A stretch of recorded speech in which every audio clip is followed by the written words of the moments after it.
a Russian organized Maidan in Baku against Aliyev if he feels Aliyev has gotten too close to the Americans.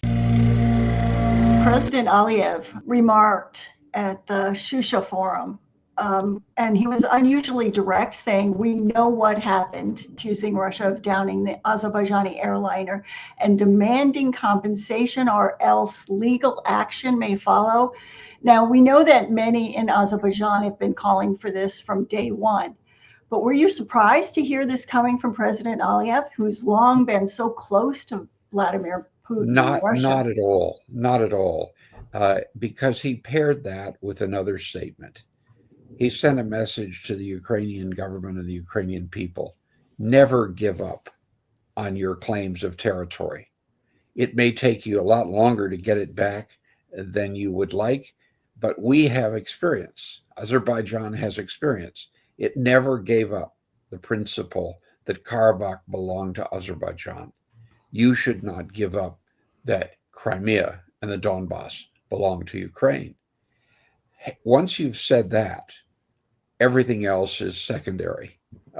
Calling it's much easier once you've taken that position that Russia is behaving as an aggressor. It's an aggressor that must be resisted, and that resistance will ultimately succeed. Once you say that, asking for compensation for the shooting down of the Azov plane is small beer. It really is. And so had there been nothing else at the Shusha meeting, had there been just simply a statement about we want compensation, I would have said that's quite interesting in and of itself. But that's derivative of this larger shift. And Mr. Putin launched this war because he thought he could intimidate the parts of the former Soviet space into deferring to him. What he has done is driven ever more of those parts away from him. And I don't care where you look, whether you look in Azerbaijan, Armenia, Georgia, Belarus, or anywhere in Central Asia, the countries that used to be part of the Soviet Union are more suspicious and more hostile to Moscow. They've seen what Putin is prepared to do in Ukraine. They don't want it to happen to them. They're building up their militaries. They're seeking allies with others outside the region, with Turkey, with China, with the United States, because that's how you provide security for your population. And Mr. Aliyev has done that brilliantly in many ways. I don't agree with everything he does, but he has played it extremely well.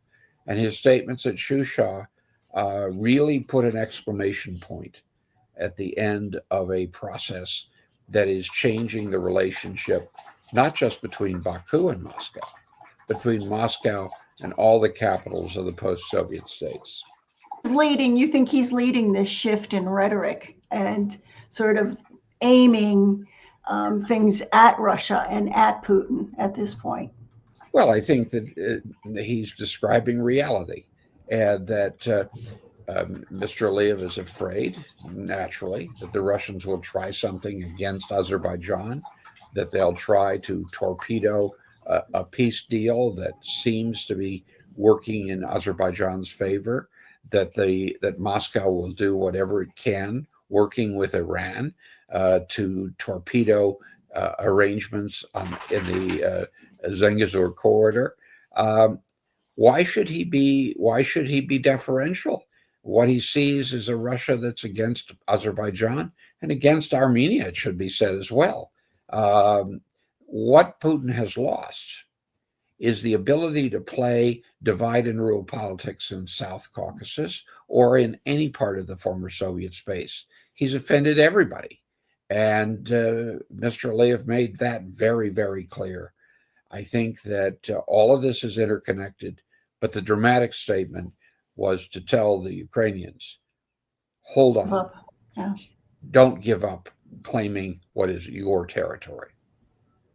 You don't even hear, I don't think you hear anyone in the U.S. saying that, certainly not from the president's standpoint. He doesn't. No, unfortunately, it appears that what is wanted is an end to the shooting and Right. perhaps an agreement along the to divide things up along the where the battle line.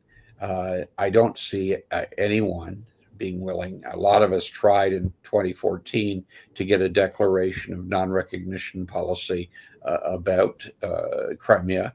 That didn't happen in previous administrations. It certainly hasn't happened in this one. And we're talking today on the anniversary of the first declaration, non-recognition policy about the Baltic countries in 1940. That didn't lead to the recovery of Baltic independence until half a century later.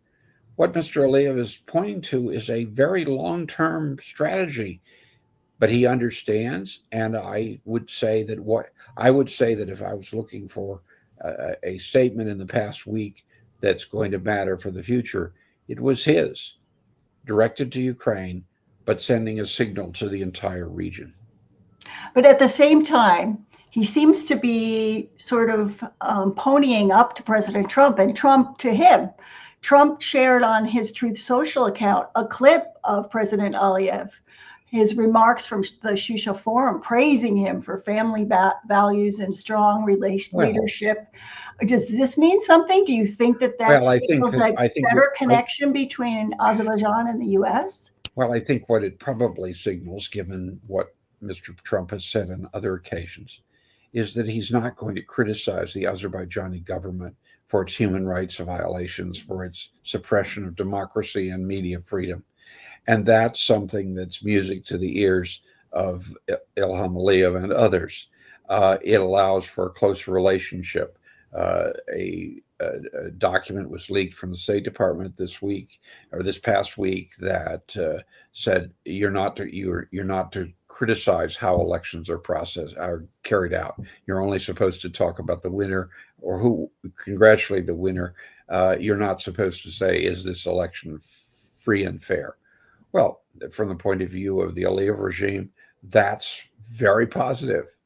But I would be interested to see when the American government would highlight not that part of the relationship, but the question of control of territory. I just don't see that happening. That's a very different issue. It does the things that Mr. Trump has said about power, about deferring to traditional values, are all things that play very well with the Aliyev regime. Whether they play very well ultimately for Azerbaijan is another matter.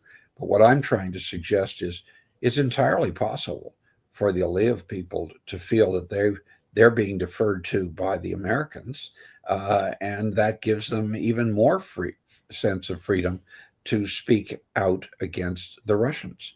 Of course, it also means that the Russians will view what the Azerbaijanis are doing as being something they've cooked up together with the Americans. And that will play out on the question of Zangazur Syunik. That will play out in terms of Trans-Caspian issues and so forth. And so I think we're in for some very interesting times. But clearly, we are watching the Russian position in the South Caucasus decline to the lowest point it's been, certainly in my lifetime. So there's also speculation that the White House may invite President Aliyev for an official visit, something that he's wanted for a great long time. Might it possibly be a reward for signing the peace agreement with Armenia? Well, we're going to have to see what the peace agreement looks like. My own view is that there are going to have to be a lot of agreements. That the idea there's going to be one piece of paper that's going to solve all this is probably naive. Clearly, dangling the possibility of a state visit, especially in front of someone who wants one, is a powerful incentive. But I think that it would symbolize a lot of things. It would symbolize not just moving to have an agreement with Armenia, but arranging things so that oil and gas could transit more easily out of Azerbaijan and the Caspian Basin to the West through Turkey, and that means addressing Zangazur. I mean, Baku Ceyhan isn't enough. You're going to need the other. It means a relationship with the United States vis-a-vis Iran, which is much tougher than Azerbaijan has had up to now. I mean, there's lots of tensions, but Mr. Aliyev has tried to have a working relationship, at least with that. So, yes, I think, of course, it's an incentive, but that peace agreement, to be important to the Americans, is not just getting a piece of paper that says we Armenians and we Azerbaijanis are going to forget everything that's happened and go back to the status quo ante. It's going to require addressing some of the issues of Zangazur Sunik, and the Russians are going to do what they can, along with the Iranians, to shoot that down.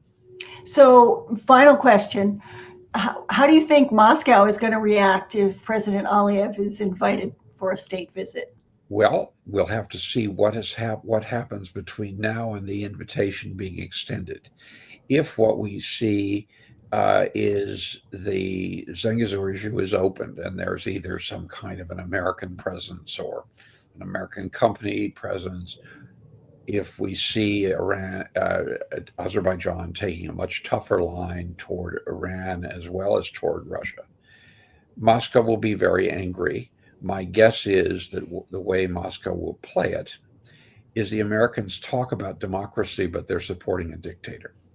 I think that's the way. The point is that you should never. One of the strengths Putin has is that he's not constrained by reality or by ideology, and he's prepared to jump from one end to the other.